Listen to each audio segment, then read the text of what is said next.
بسم الله الرحمن الرحيم. الحمد لله.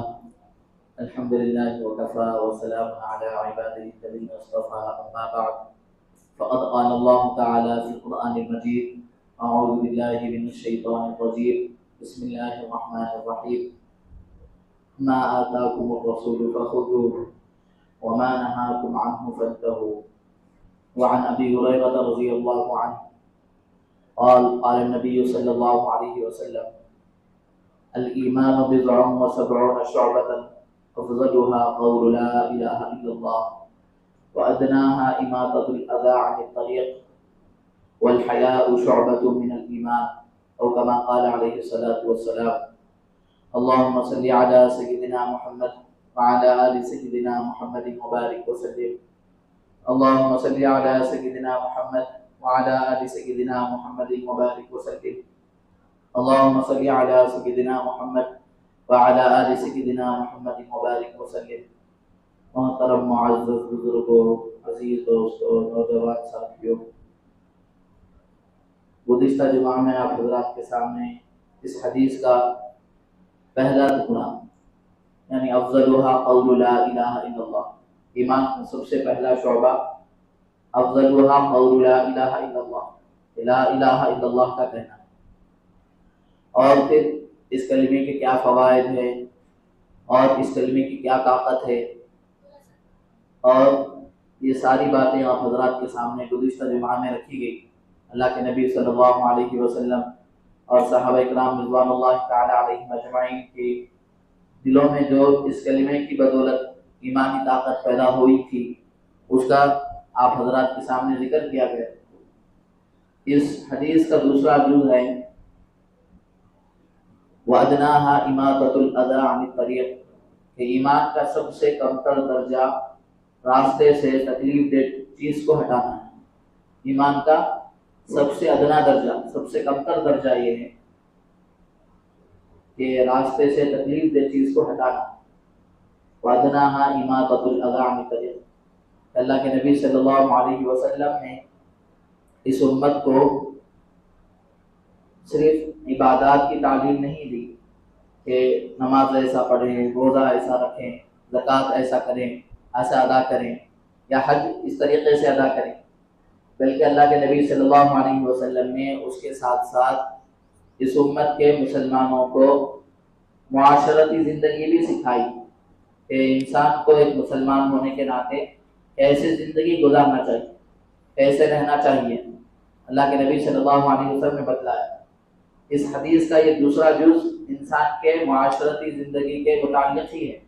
یعنی آدمی کو دوسروں کو تکلیف ہرگز نہیں پہنچانا ہے، دوسروں کی راحت رسانے کی فکر کرنا ہے، دوسروں کو آرام پہنچانے کی فکر کرنا ہے، اور دوسروں کو تکلیف پہنچانے سے بچنے کی کوشش کرنا ہے۔ یہ حدیث کا دوسرا جز یہی بتلاتا ہے کہ راستے کے اندر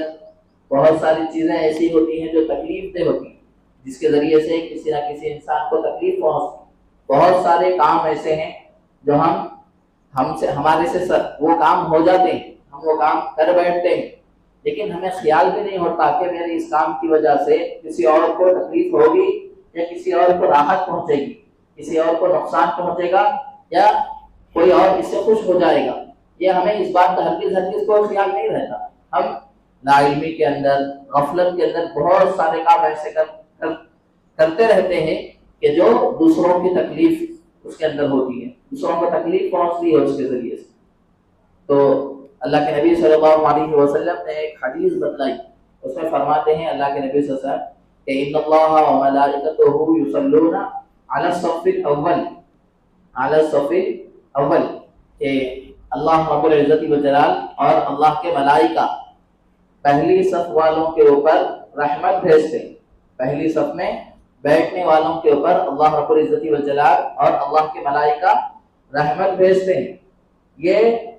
قرآن مجید کی اس آیت کے برابر ہے جس میں اللہ رب العزت والجلال نے فرمایا ان اللہ وملائکتہ یصلون علی النبی، کہ بے شک اللہ اور اللہ کے فرشتے وہ نبی کے اوپر درود بھیجتے ہیں، رحمت بھیجتے ہیں۔ تو اس آیت کے برابر یہ حدیث ہے کہ جس میں بتلایا گیا کہ ان اللہ وملائکتہ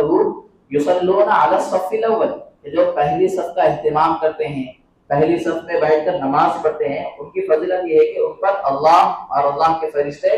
رحمت بھیجتے ہیں۔ یہ پہلی صف میں نماز پڑھنے والوں کے لیے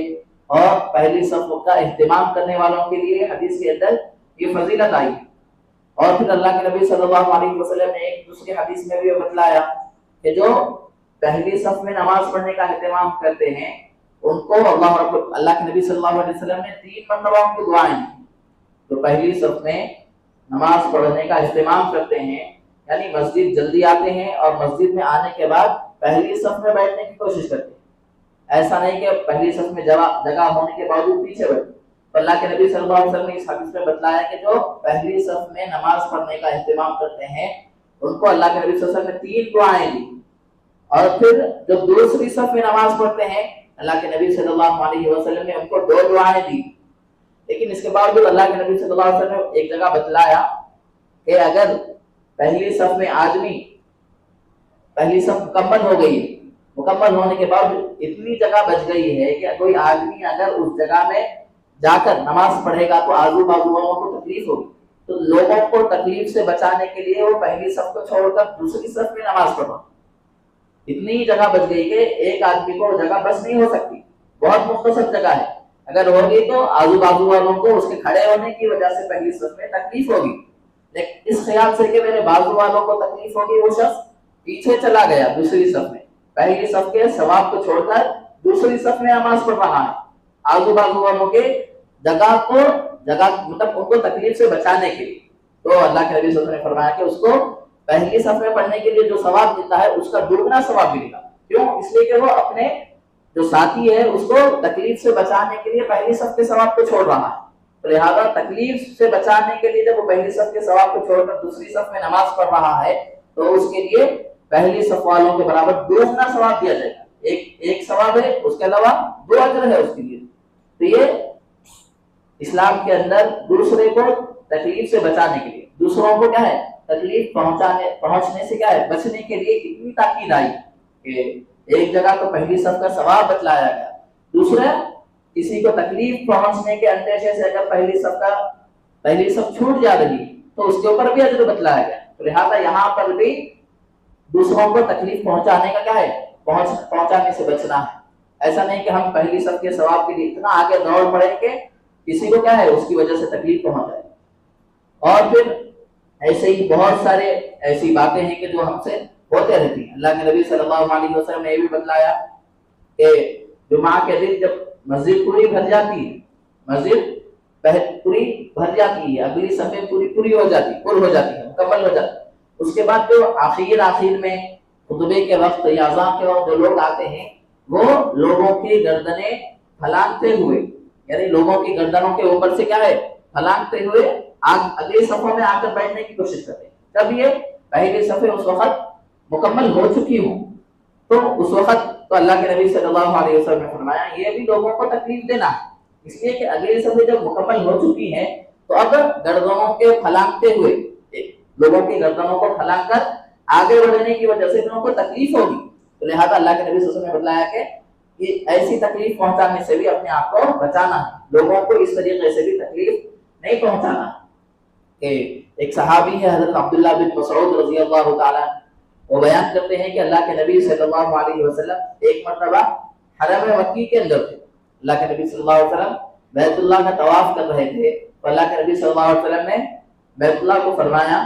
کہ بیت اللہ کی طرف خطاب کرتے ہوئے فرمایا کہ تو بہت زیادہ قابل عظمت ہے، اے بیت اللہ تو بہت زیادہ قابل عظمت ہے، تو بہت زیادہ قابل احترام ہے، لیکن یہ انسان ہے، انسان کی عزت، انسان کی آبرو، انسان کا جان، انسان کا مال، یہ سب تیری عزت اور عظمت سے بڑا ہوا ہے۔ انسان کی آبرو، انسان کی عزت یہ بیت اللہ کی عظمت سے اور بیت اللہ کے احترام سے بڑی ہوئی ہے، کہ اللہ کے نبی صلی اللہ علیہ وسلم نے بتایا۔ تو یہ اس سے معلوم ہوتا ہے کہ انسان کو کیا ہے دوسروں کو تکلیف پہنچانے سے بچنا چاہیے۔ دوسروں کو ہرگز اگر ہم کسی کو فائدہ نہیں پہنچا سکتے، کسی کو ہم آسانی نہیں پہنچا سکتے، کسی کے ساتھ اچھا برتاؤ نہیں کر سکتے تو ہم اس کے ساتھ برا سلوک بھی نہیں کرنا چاہیے، اس کو تکلیف بھی نہیں پہنچانا چاہیے۔ یہ اسلام کی تعلیمات ہیں۔ اللہ کے نبی صلی اللہ علیہ وسلم نے اور بھی بہت زیادہ حدیثیں ہیں جن کے اندر بتلایا کہ تہذیب کیا چیز ہے یا اخلاق کس کو کہتے ہیں. کہ اللہ کے نبی صلی اللہ علیہ وسلم ایک حدیث میں فرماتے ہیں کہ نظف الافنیہ، نظف الافنیہ تھا کہ جو گھروں کے باہر صحن ہوتے ہیں ان کو صاف صفائی کا خیال رکھو. یعنی جس کا بھی جو گھر ہے، جس مسلمان کا بھی، اللہ کے نبی صلی اللہ علیہ وسلم نے فرمایا کہ اپنے گھر کے جو باہر کی جگہ ہے اس کی صفائی ستھرائی کا خیال رکھنا چاہیے. وہاں پر کوئی کچرا نہیں ہونا چاہیے. اب آج کل ہمارے ذہنوں میں بات بیٹھی ہوئی ہے کہ یہاں پر ہم کیا ہے اپنے گھروں کے سامنے کچرا ڈال دیتے، یہ سمجھتے ہیں کہ چلو بہت زیادہ ہم یہ کیا ہے میونسپلٹی والوں کی ہم کیا ہے ان کے جو قانون ہے اس کی مخالفت کر رہے ہیں. ایسا نہیں ہے، بلکہ اللہ کے نبی صلی اللہ علیہ وسلم نے ہمیں بتلایا کہ نظیف الافنیہ، اپنے گھروں کے باہر کے جو صحن ہوتے ہیں ان کی بھی صفائی ستھرائی کا خیال رکھنا چاہیے. ان کی بھی تو یار اس لیے کہ اگر ہم گھر کے باہر کی جو جگہ ہے وہاں پر کچرا ڈال دیں گے، وہاں پر کوئی چیز ایسی ڈال دیں گے کہ گزرنے والوں کو دیکھ کر اسے کیا ہے تکلیف ہوگی، اس کو دیکھ کر وہ انہیں تکلیف محسوس ہوگی. تو اللہ کے نبی صلی اللہ علیہ وسلم نے فرمایا اپنے گھروں کے باہر کی جو جگہ ہے اس کی بھی صفائی ستھرائی کا خیال رکھنا. یہ ایمان کا حصہ ہے. دوسروں کو تکلیف سے بچانا یہ ایمان کا ادنا حصہ ہے. اور بھی بہت ساری جگہ ہے کہ اللہ کے نبی صلی اللہ علیہ وسلم نے ایک حدیث میں بتلاتے ہیں. ایک صحابی ہے حضرت ابو ذر رضی اللہ عنہ سے روایت ہے کہ اللہ کے نبی صلی اللہ علیہ وسلم نے ان کو بتلایا کہ میرے اوپر امت کے وہ تمام اعمال، یہ جو اچھے اچھے اعمال وہ کریں گے وہ تمام اعمال مجھے بتا دیے گئے ہیں کہ امت یہ اچھا کام کرے گی، یہ اچھا کام کرے گی، یہ اچھا کام کرے گی، اچھا جتنے بھی تمام اچھے اعمال کی فہرست امت کے کرنے کی مجھے بتلا دی گئی. اور پھر اللہ کے نبی صلی اللہ علیہ وسلم نے فرمایا کہ امت کے جتنے بھی برے کام ہیں، یعنی کوئی گناہ کا کام ہے، یہ کام اس کی بھی تمام فہرست پوری لسٹ اللہ کے نبی صلی اللہ علیہ وسلم کو بتلا دی گئی. تو اللہ کے نبی صلی اللہ علیہ وسلم فرماتے ہیں کہ جو اچھے اعمال میری امت کے مجھے بتلائے گئے ہیں ان میں اچھا عمل،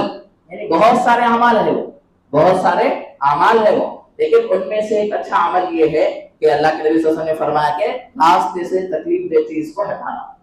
راستے سے تکلیف دہ چیز کو ہٹانا یہ امت کے اچھے اعمال میں سے ایک عمل ہے. اور پھر اللہ کے نبی صلی اللہ علیہ وسلم نے فرمایا کہ اور مجھے جو امت کے برے اعمال بتائے گئے تو امت یہ برا کام کرتی تھی یہ تو اللہ کے نبی صلی اللہ علیہ وسلم نے فرمایا کہ برا کاموں میں سے ایک برا کام یہ بتلایا گیا کہ وہ مسجد کے اندر تھوکتے ہیں لیکن اس کو دفن نہیں کر دیتے، اس کے اوپر مٹی نہیں ڈالتے. یعنی کہ اللہ کے نبی صلی اللہ علیہ وسلم کے زمانے کے اندر چونکہ مسجدیں اس وقت کچی ہوا کرتی، آج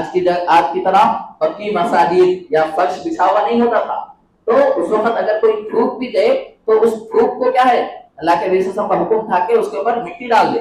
کیوں؟ اس لیے کہ دیکھنے والوں کو کوئی تکلیف نہ ہو. تو اللہ کے نبی صلی اللہ علیہ وسلم نے فرمایا کہ مجھے امت کے جو برے اعمال بتلائے گئے ان میں سے ایک برا عمل یہ ہے کہ زمین کے اوپر تھوک دے اور تھوک کر اس کو نہ چھپائے. تو لہٰذا مسجد کے ساتھ یہ عمل خاص نہیں ہے، بلکہ کسی بھی جگہ پر آپ چاہے راستے کے اندر ہو، چاہے گھر کے اندر ہو، کسی بھی جگہ پر جہاں سے لوگ آتے جاتے ہوں، جہاں سے لوگ گزرتے رہتے ہوں، تو ایسی جگہ پر اگر تھوک دیں یا پھر کوئی ایسی چیز ڈال دیں کہ جس کی وجہ سے لوگوں کو تکلیف پہنچتی ہو تو اس کو فوراً وہاں سے ہٹا دینا چاہیے. یہ آدمی کے ایمان کی علامت ہے. آدمی کے ایمان کی علامت ہے کہ آدمی کے اندر ایمان اس کا زندہ ہے، اس کے اندر ایمان باقی ہے، تو وہ دوسروں کو تکلیف سے بچانے کی کوشش کرتا ہے، وہ دوسروں کو سہولت پہنچانے کی کوشش کرتا ہے. کتابوں کے اندر ایک واقعہ لکھا ہوا ہے. بہت ساری آج جتنی بھی تہذیب و اخلاق کی باتیں ہیں، جتنی بھی تہذیب و تمدن کی باتیں، اچھی باتیں ہیں، یہ آج ہم یہ سمجھتے ہیں کہ یہ سب کیا ہے انگریزوں کی ہے یا غیر مسلموں کی ہے یا پھر دوسرے مذاہب والوں کی اچھی چیزیں، یہ آج ہم یہ سمجھتے ہیں. لیکن جتنی بھی اچھی باتیں ہیں، اچھی چیزیں ہیں، یہ سب سے پہلے امت محمدیہ کا حصہ تھی. یہ سب اچھی باتیں، اخلاق کی، تہذیب کی، تمدن کی جتنی بھی باتیں تھیں سب یہ امت محمدیہ کی کیا ہے حصہ تھی. تو اللہ کے نبی صلی اللہ علیہ وسلم کے ارشادات میں ہمیں یہ باتیں ملتی ہیں. لیکن آج جو دوسری قومیں ان باتوں کو اپنا کر دنیا کے اندر ترقی کر رہی ہے، دنیا کے اندر آگے بڑھ رہی ہے، وہ تہذیب و تمدن والی، اخلاق والی وہ قومیں آج دنیا ان کو مانتی ہیں. کیوں؟ اس لیے کہ جو اسلام نے ہمیں تہذیب و تمدن کی باتیں دی ہے ان باتوں کو ہم نے چھوڑ دیا، غیروں نے ان چیزوں کو اپنا لیا، ان باتوں کو اپنا لیا تو دنیا کے اندر ترقی کرتے گئے. وہ دنیا کے اندر آگے بڑھ گئے دنیا کے اندر۔ تو ایک واقعہ کتابوں کے اندر لکھا ہوا ہے، ایک بزرگ فرماتے ہیں کہ ایک انگریز تھا، یعنی آزادی سے پہلے ہندوستان کے اندر ایک انگریز تھا، وہ اسلام قبول کیا متاثر ہو کر۔ تو دہلی کی جو جامع مسجد ہے، جامع مسجد کے اندر وہ نماز پڑھنے کے لیے آیا۔ جب وہ مسلمان ہو گیا تو نماز پڑھنے کے لیے دہلی کی جامع مسجد میں آیا۔ جب جامع مسجد میں آیا تو اس وضو بنانے کے لیے جب وضو خانے کے اندر بیٹھا ہو تو دیکھتا ہے کہ وضو خانے کی جو نالی ہے اس کے اندر تھوک ہے، ریت ہے اور بہت ساری گندگی کیا ہے، بھری ہوئی ہے۔ تو وہ باہر گیا، باہر جا کر وہاں سے جھاڑو خرید کے لا کر مسجد جو وضو خانے کی جو نالی تھی اس کی صفائی کرنا شروع کر دیا۔ وہ صفائی کرنا شروع کر دیا تو اتنے میں جو ایک صاحب کھڑے کے دیکھ رہے تھے پورا منظر،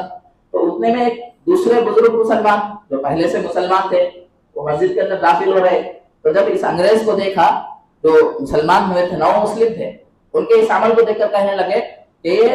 اس کے اندر یہ تو مسلمان ہو گیا لیکن اس کے اندر ابھی بھی ساری چیزیں کیا ہیں، انگریز کی باقی۔ یعنی مسلمان یہ سمجھتے ہیں کہ صفائی ستھرائی کا خیال رکھنا یہ مسلمانوں کا حصہ نہیں ہے، مسلمانوں کی تہذیب کی علامت نہیں ہے، بلکہ انگریزوں کی تہذیب ہے۔ یہ بات غلط ہے۔ کیوں؟ اس لیے کہ اللہ کے نبی صلی اللہ علیہ وسلم نے بتلایا صفائی ستھرائی کا خیال رکھنا یہ مسلمان کی علامت ہے، مسلمان کی تہذیب کا حصہ ہے۔ اللہ کے نبی صلی اللہ علیہ وسلم کی حدیث ہے الطہور شطر الایمان، پاک رہنا آدھا ایمان ہے، آدھا ایمان بتلایا گیا ہے پاکی کو۔ تو صفائی ستھرائی کا ہمیں خیال رکھنا چاہیے، دوسروں کو تکلیف پہنچنے سے کیا ہے، بچانے کی کوشش کرنا۔ اور بھی شریعت کے اندر بہت زیادہ انسانیت کا خیال رکھنے کی تعلیمات آئی ہے کہ جو قرآن مجید کے اندر ایسے پڑوسی کا بھی حق بتلایا گیا ہے کہ جو پڑوسی بہت کم وقت کے لیے ہمارے ساتھ رہتا ہے، جیسا کہ مسافر ہے، ٹرین کے اندر ہم سفر کر رہے ہیں، بس کے اندر سفر کر رہے ہیں، فلائٹ کے اندر سفر کر رہے ہیں، تو ہمارے ساتھ والا ہوتا ہے وہ 2 گھنٹے کے لیے، 3 گھنٹے کے لیے، 4 گھنٹے کے لیے ہمارا پڑوسی ہوتا ہے۔ تو لہٰذا شریعت کے اندر ایسے پڑوسی کو بھی تکلیف پہنچانے سے بچنے کا حکم دیا گیا ہے۔ اس کے سامنے بھی ہمیں اپنے اخلاق پیش کرنا ہے، صفائی ستھرائی کا مظاہرہ کرنا ہے۔ ایسا نہیں کہ اس کے سامنے بھی ایسے کام کر رہے ہیں کہ جس کی وجہ سے اس کو تکلیف پہنچ رہی، اس کو کیا ہے، کوئی پریشانی کا سامنا کرنا پڑتا۔ تو لہذا ہر ایسی چیز سے مسلمان کو بچنا چاہیے جس سے دوسروں کو تکلیف ہوتی ہے، جس سے دوسروں کی راحت ختم ہو جاتی ہے۔ یہ اللہ کے نبی صلی اللہ علیہ وسلم کی تعلیمات۔ اللہ کے نبی اور بھی بہت ساری ایسی چیزیں ہمارے معاشرے کے اندر ہوتی ہے کہ گھروں کے اندر مختصر دعوتیں ہوتی ہے تو ہم کیا کر دیتے ہیں، گھر کے باہر ہی روڈ جام کر کے پکوان شروع کر دیتے، وہاں پر ٹینٹ ڈال دیتے، ختم، اب آنے جانے والوں کو مسائل شروع ہو جاتے۔ تو یہ دوسروں کو تکلیف پہنچانا ہے، یہ اس سے بھی شریعت کے اندر دوسروں کو منع کیا گیا ہے۔ ہر وہ چیز جس سے دوسروں کو تکلیف پہنچتی ہے اس سے منع کیا گیا۔ اور بھی بہت ساری چیزیں جیسے دوسروں کے گھروں کے سامنے گاڑی لے جا کر پارک کر دینا اس کی اجازت کے بغیر، گھروں کے سامنے آج کل تو لگا کے رکھ دیتے نو پارکنگ پر، لیکن اس کے باوجود دوسرے کے گھر کے سامنے لے جا کر ہم اپنی کار پارک کر دیتے اس کی اجازت کے بغیر۔ ہاں اگر وہ اجازت دے دے تو اس میں کوئی بات نہیں، لیکن اس کی اجازت کے بغیر اپنی گاڑی لے جا کر کسی گھر کے سامنے پارک کر دیتے یا اپنی کار لے جا کر پارک کر دیتے، تو اس کی وجہ سے وہ کیا ہے، گھر والے کی تکلیف ہوتی ہے، وہ دکان والے کو تکلیف ہوتی ہے۔ تو اس سے ہمیں بچنا چاہیے، ایسی ہر وہ چیز کہ جس سے دوسرے کو تکلیف پہنچتی ہے، ہر مسلمان کو اسے بچنے کی کوشش کرنا، اسے بچنے کا اہتمام کرنا۔